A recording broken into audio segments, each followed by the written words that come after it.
भाजप आणि शिवसेनेची युती या ठिकाणी नशिराबाद मध्ये झालेली आहे। याच माध्यमातून आपण बघतोय तर अवघे काही तास म्हणजे 2 दिवस या ठिकाणी प्रचार करण्यासाठी शिल्लक असताना आज नशिराबाद मध्ये प्रचाराचा जोर या ठिकाणी वाढल्याचं चित्र आपल्याला दिसून येत आहे।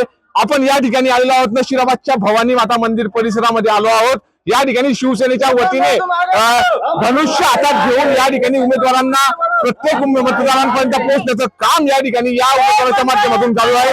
जोरदार घोषणाबाजी या ठिकाणी सुरू आहे आणि याच माध्यमातून प्रचाराच्या प्रत्येक मतदारांपर्यंत पोहोचण्याचं काम या ठिकाणी शिवसेनेचे उमेदवार करतायत। अनोख्या पद्धतीचा प्रचार तुम्ही करतायत। आता धनुष्य आहे तुमच्यावाला, काय सांगाल दादा या ठिकाणी?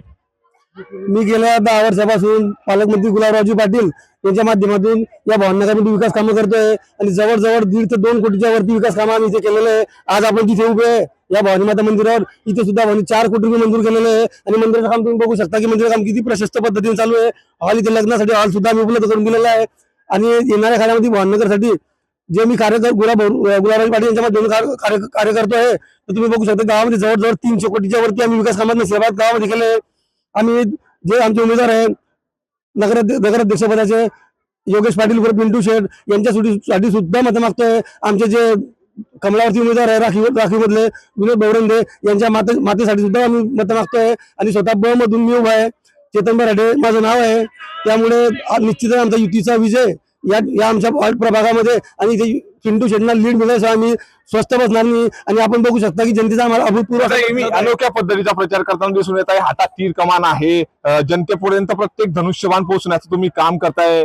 मात्र असं असताना तुमच्या समोर राष्ट्रवादी असेल किंवा अपक्ष उमेदवारांची मोठी रणनीती देखील या ठिकाणी आखली जात आहे। कसं आव्हान असेल तुमच्या समोर या ठिकाणी? मी आता भवानी मातेचं दर्शन घेऊन निघालो, तिथे रामाचं मंदिर सुद्धा आहे। मी त्यांचं धनुष्यबाण असं धरलेलं आहे विरोधाच्या छातीमध्ये माझ्यासाठी, त्यामुळे मला कोणाचीही काही धास्ती नाही। आणि माझं काम इथे आज मी 10 वर्षापासून इथे काम करतोय, मला माहिती आहे की मी किती काम केलं, ह्या लोकांना माहिती आहे की मी किती काम केलेलं आहे। त्यामुळे निश्चितच माझा विजय हा ही जनता ठरवणार आहे, हे कोणी लोक तिथे ठरवायला येणार नाही। बाकी 100% हा आमचा विजय इथे निश्चित आहे, त्यामुळे मी ते खाती बाळगून आम्ही प्रचाराला लागलेलो आहे।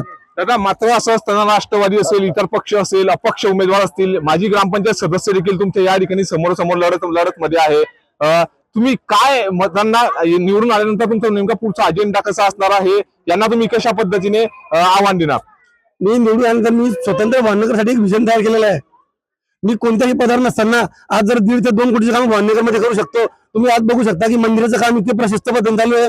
मरी माताचं मंदिर तयार झालेलं आहे, सप्तशृंगी मंदिर तयार होऊन झालेलं आहे, भवानी मातेच्या मंदिराचं काम चालू आहे। आणि मी सर्वात महत्वाची घोषणा अशी करतो की जे भवानीनगर नमुना 8 मध्ये होतं ते आम्ही सिटी सर्वे 7/12 नोंदणीसाठी आम्ही गुलाबरावजी पाटील यांच्या मार्फत आम्ही त्यासाठी प्रयत्न इतकी जोरात चालू आहे की आमचा सर्वे सुद्धा होऊन गेलेला आहे। त्यामुळे जनता निश्चितच माझ्यासोबत आहे, याबद्दल मला खात्री आहे। असं असलं तरी या ठिकाणचे उमेदवार नेमके उमेदवारांच्या पाठीशी असलेले मतदार राजा देखील आपल्या सोबत आहेत। आता काय सांगाल तुम्ही? आज शिवसेनेच्या या तीर कमांच्या निवडणुकीच्या प्रचाराच्या रिंगणात उतरलेले आहात, मोठ्या बहुसंख्येने या ठिकाणी नागरिक देखील तुमच्या सोबत आहेत। कशा पद्धतीचा प्रतिसाद असणार आहे, नेमकं काय वाटतंय तुम्हाला? नेमकं कोणत्या पक्षाची सत्ता नशिराबादमध्ये करेल? अशा होणार आणि ज्याने जनतेसाठी खरोखर पहिल्यापासून काम केलेलं आहे असा उमेदवार, तडफदार उमेदवार आहे आणि यांनी पहिल्यापासून भवानीनगर भागातच काय गावात पण खूप ठिकाणी काम केलेले आहेत। अभ्यासू व्यक्ती आहे आणि अशा व्यक्तीला जनतेने निवडून द्यावं हीच आमच्या वार्डातल्या सर्व जनतेची इच्छा आहे। आपण बघतोय ते या ठिकाणी विविध प्रतिक्रिया या ठिकाणी उमटताना दिसून येत आहे। अभ्यासू व्यक्तिमत्व असेल, मंत्री गुलाबराव पाटील यांच्या माध्यमातून गावाचा झालेला विकास असेल, या विकासाचं विजन घेऊनच या ठिकाणी हे संपूर्ण जनता या निवडणुकीच्या रिंगणात उतरलेली आहे आणि मोठ्या संख्येने काही वेळ शिल्लक असताना या ठिकाणी प्रचाराचा झंझावात या ठिकाणी पाहावयास मिळतो। मात्र या संपूर्ण चित्राकडे बघितलं असता नेमक्या 3 तारखेला या नशिराबादच्या नगर परिषदेच्या इतिहासात होणाऱ्या सर्वात पहिला अजेंडा कोणत्या पक्षाचा फलकतो हे देखील पाहणं तितकंच महत्वाचं असणार आहे। नितीन नांदुरकर, न्यूज 18 लोकमत, जळगाव।